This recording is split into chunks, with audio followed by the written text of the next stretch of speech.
Монголчууд нийгэм журам давшин орсон нь номноос бэлтгэв. Боловсрол телевиз Монс өдөр хэвлэлийн газар хамтран хүргэж байна.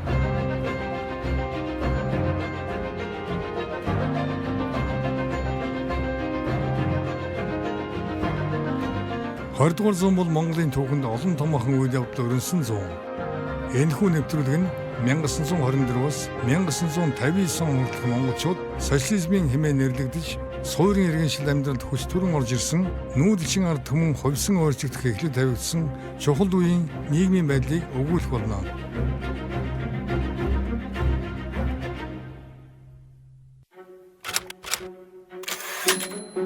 Зөвлөлт маягийн засаглал буюу бүгд найрамд Монгол ард улс бий болсон нь.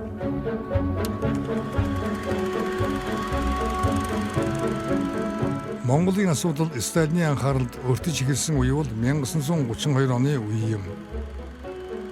1932 оны хавар Монголд коммунист зүүнний бодлогыг эсэргүүцсэн зэвсэгт босдог гарсан мөн алс орнотод олон улсын байдал маш эдрэтэй болж Японы бодлого идэвхжин ялангуяа Манчжоу улс түүнийг тойрсон элдв асуудлууд Сталины анхаарлыг татаж эхэлжээ.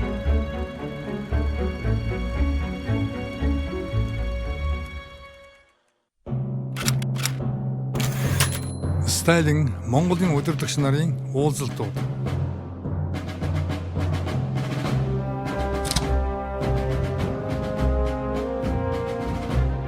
Сталин 1933 оны 12 дугаар сараас 1952 оны 9 дугаар сарын 5-ны хооронд Монголын удирдагч нартай албан болон албан бус хэлбэрээр нийт 21 удаа уулзсан байна. 1932 оноос Монголын талаарх зөвлөлтийн бодлого идэвхжиж, Монголын тухай асуудлыг сар бүр заримдаа 7 хоног бүр авч хэлэлцэн тогтоол шийдвэр гаргаж байсан бөгөөд тэр бүхэнд Сталин оролцож байжээ. Комиссийн хэлэлц хэргийн жагсаатаас үзвэл 1919-оос 1929 онд 77, 1930-аас 39 онд 168, 1940-оос 1952 онд 44 удаа Монголын талаарх асуудлыг авч хэлэлцсэн байна. Ийхүү Сталин Монголын удирдагч нартай анх 1933 оны 12 дугаар сарын 25-ны өдөр уулзжээ.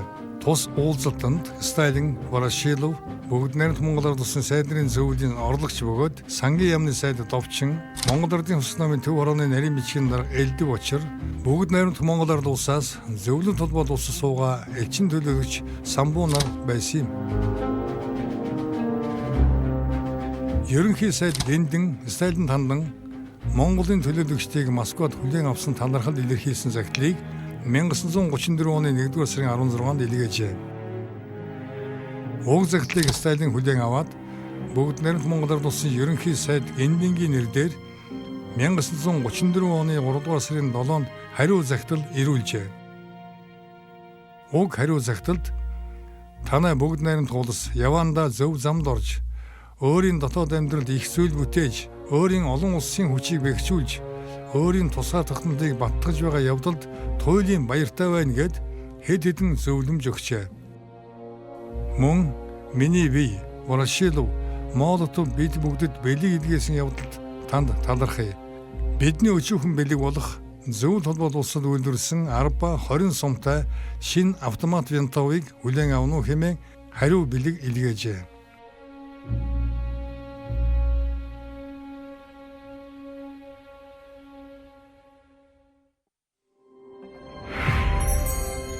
Нэвтрүүлгийн хамтрагч Монс өдөр хэвлэлийн газар.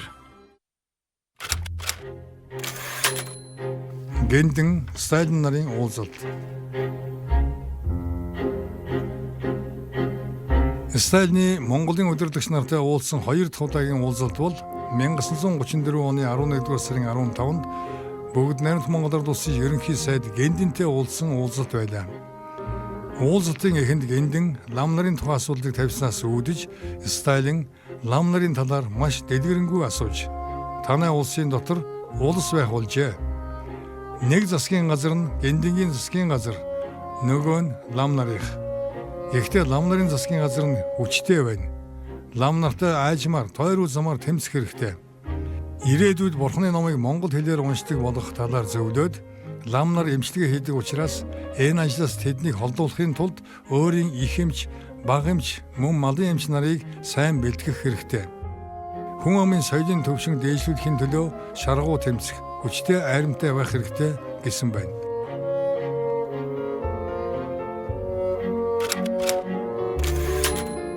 Аман хэлэлцээр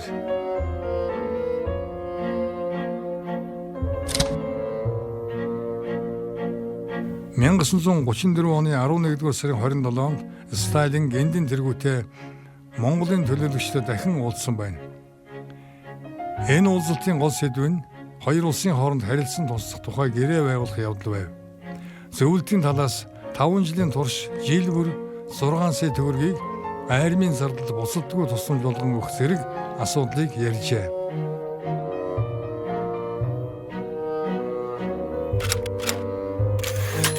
Аман хэлэлцээр протокол болов.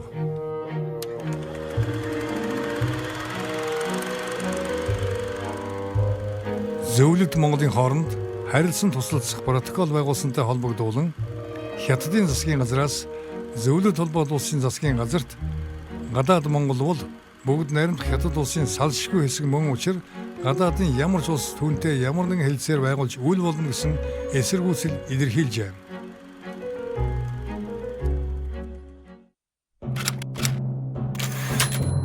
Амар Сталин нарын уулзалт.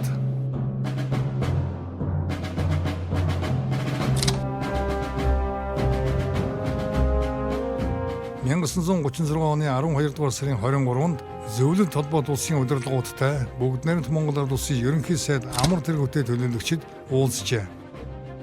Ерөнхий сайд Амрын анхны хүсэлт бол манай орны батлан хамгаалах үйлсэд зөвлөлт холбоот улсын зүгээс үзүүлэх тусламж ихээхэн хамааралтай юм.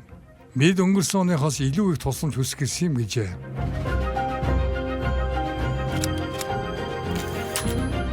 Морьтой сүлдва 200 сая мал. Бүгд найрамд Монгол Ард улсын үндсэн хуулийн төслийн үеэр Сталин Монголын шин сүлдний төслийг үзээд Монгол улс газар тариалангийн орн биш, тариа тэрдгүй байж ийм сүлдтэй байж таарахгүй. Монгол улс бол мал аж ахуйн орн. Ийм учраас мал олонтой гэдгийг харуулахын тулд болдоо морьтой хүнтэй түүнийг тойрсон малын дүрстэй байвал захина гэжээ. Малын тухай яриа өрнсөн энүүд Сталин танах малаа 200 сая болтод өсгөх боломжтой гэж байв. Ийхүү 1940 онд хуралдсан улсын 8 дугаар их хурлаар бүгд найрамдах Монгол Ард улсын шинэ үндсэн хууль төрийн сүлд талбайг баталжээ.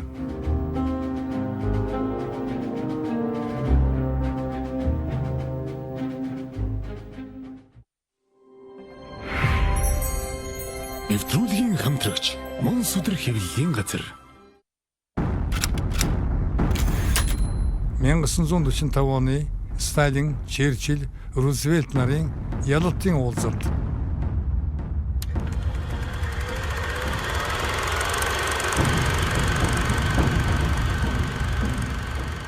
(1945 оны 2-р сарын 11-ний өдөр зөвлөлт холбоот улс Америк нэгдсэн улс, Их Британи гэсэн 3 гүрний удирдагч Сталин, Рузвельт, Черчилль нар алс орнуудын багц асуудлаар хийсэн хэлэлцээрийн удирдгал хэсэгт Европт дайн дуусаж Герман бууж өгснөөс 2-3 сарын дараа зөвлөлт холбоот улс холбоотнуудын талд Японы эсрэг дайнд орно. Харин үүний нөхцөл болгож хэмээн өгүүлээд 350-ийн 1-р гадаад Монголын статус квог хадгалах явдал хэмээн заасан байна.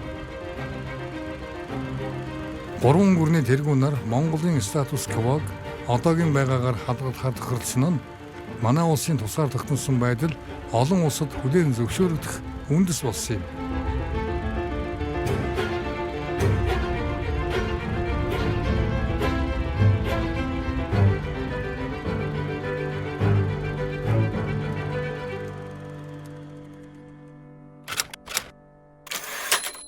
Сталин, Сунцзивэн нарын хэлэлцээр.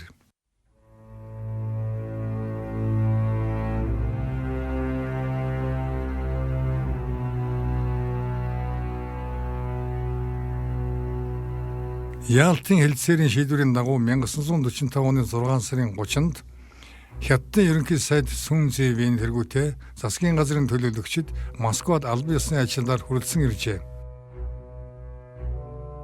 Ингээд 1945 оны 8 дугаар сарын 14-ний дуустал Сталин тэргүүтээ зөвлөлт холбоот улсын өндөрдөгч нартай хэлцээр хийсэн байна. Энэ хэлцээрийн нэг үндсэн асуудал нь Монголын статус квог хүлээн зөвшөөрлөх тухай асуудал байсан юм. 1945 оны 7 дугаар сарын 2-ны өдөр болсон уулзалт дээр Монголын асуудлаар зөвлөлт холбоот улс Хятад улсууд өөрсдийн байр сууриа илэрхийлсэн юм.